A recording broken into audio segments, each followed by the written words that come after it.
कहानी करवट बदलती जिंदगी। अरे भगवान, कुछ मीठा तो बना दो। वैसे आज मीठा खाने की बड़ी इच्छा हो रही है। मूंग दाल का सीरा बना लो, जो तुम बहुत अच्छा बनाती हो। लंबे अरसे से तुमने नहीं बनाया, बड़ी आलसी हो गई हो, तो आज तुम बना ही दो। क्यों, आज कौन सी लॉटरी खुल गई है तुम्हारी? लॉटरी नहीं खुली तो क्या हुआ, किस्मत तो अपने राम की खुल गई है। वो कैसे? वो ऐसे कि अब तो परमानेंट ही तुम्हारे हाथ के स्वादिष्ट पकवान खाने को मिलेंगे, और तुम्हारी बहू रानी के हाथ के भी। क्यों बहू रानी, खिलाओगी ना? क्योंकि अब रिटायर हो गया हूँ, तो अब तुम्हारी सासू माँ के भी रिटायरमेंट का टाइम आ ही गया समझो, 1-2 साल में। जी पापा जी कहते हुए बाहर निकल गई, जो आई रात को 9 बजे। यह देखकर मिस्टर खन्ना को कुछ अटपटा लगा, पर बोले कुछ नहीं। हाँ, नाराजगी उनके चेहरे पर साफ झलक रही थी। यह आशा जी ने भली भांति महसूस किया, लेकिन चुप रही।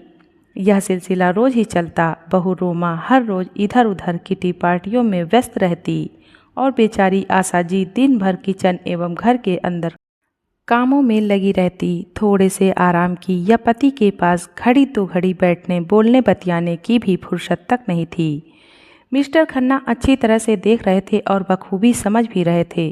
कुछ कहने की कोशिश करते तो आशा जी चुप रहने को कहती, साथ ही सफाई भी देती। देखिए जी, बहू पढ़ी लिखी और शहर में पली बड़ी है, उसे काम करने की आदत नहीं, पर मुझे तो बचपन से है। फिर काम करने से शरीर अच्छा रहता है। मैंने होम साइंस में पढ़ा है, मेरी दादी माँ भी यही कहती थी। समझे जी?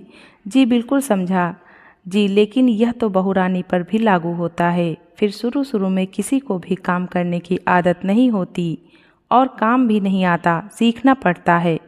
ठीक है जी, आज का ज़माना कुछ अधिक ही मॉडर्न है।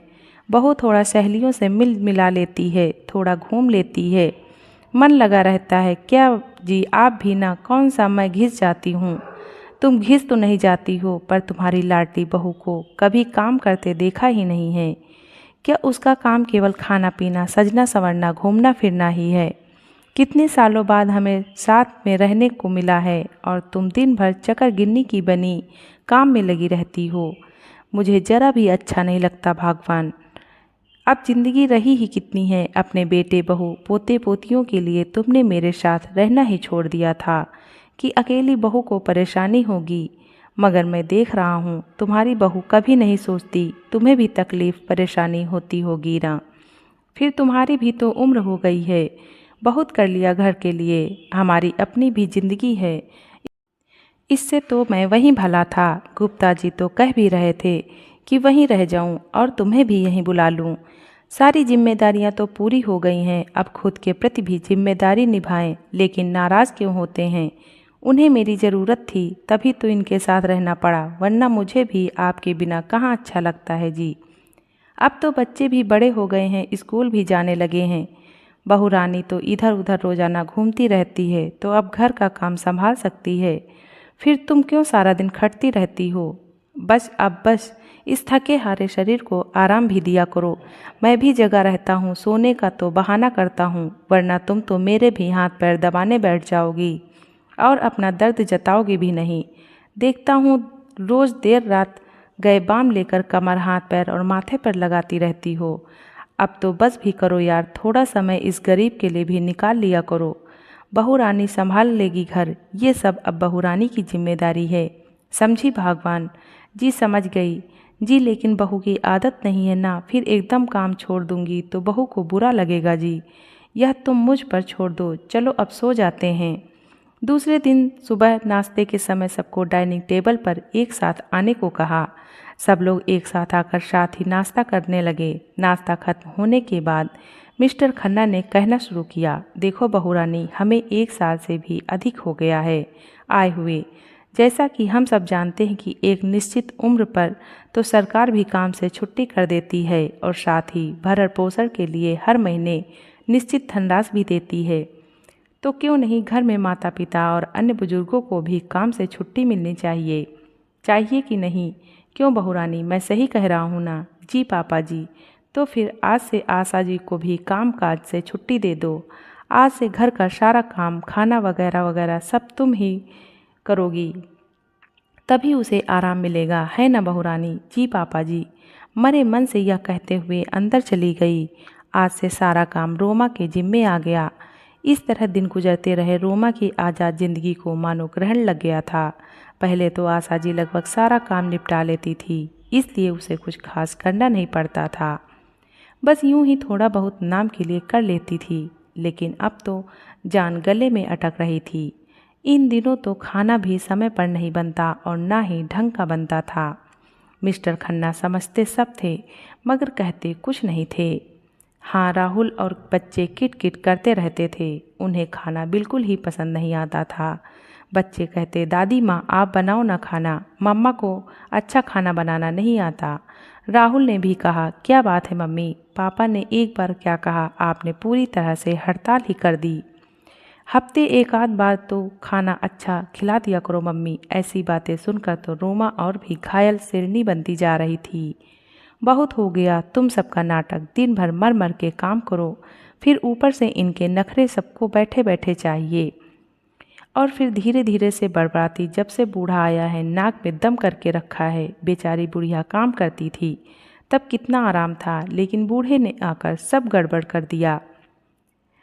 अब मत पूछो, बुढ़िया को भी चर्बी चढ़ गई है, पर किया धरा तो सब जब तक नहीं था। शांति थी, आते ही परेशानी खड़ी कर दी। हे भगवान।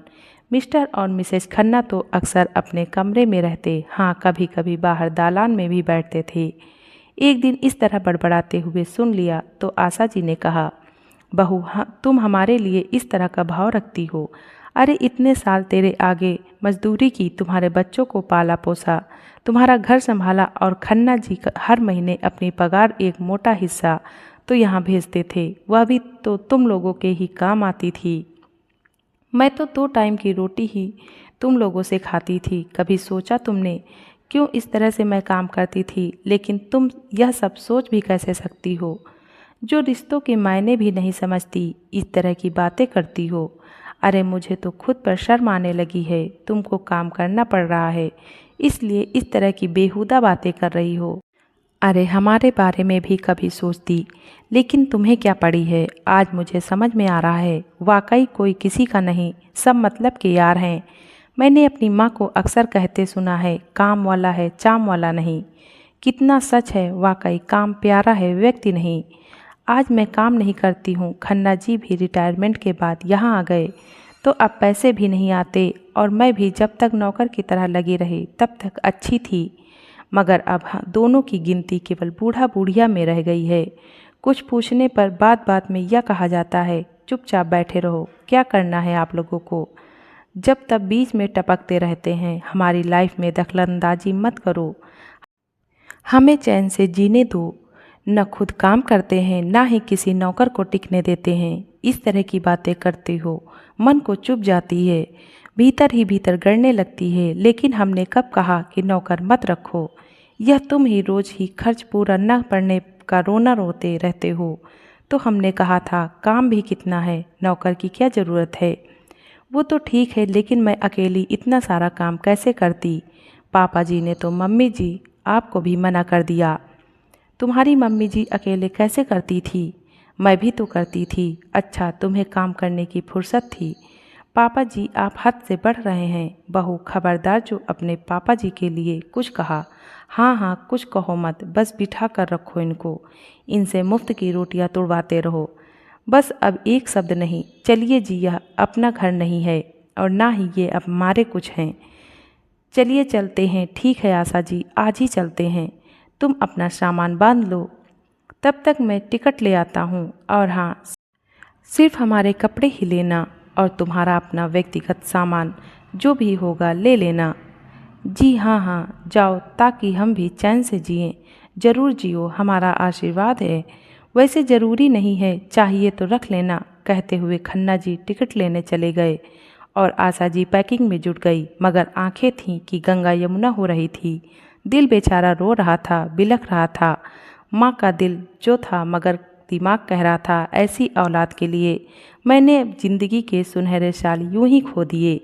काश कि मैं फूट फूट कर रो पड़ी। जिंदगी इस तरह भी करवट बदलेगी, किसे पता था। धन्यवाद।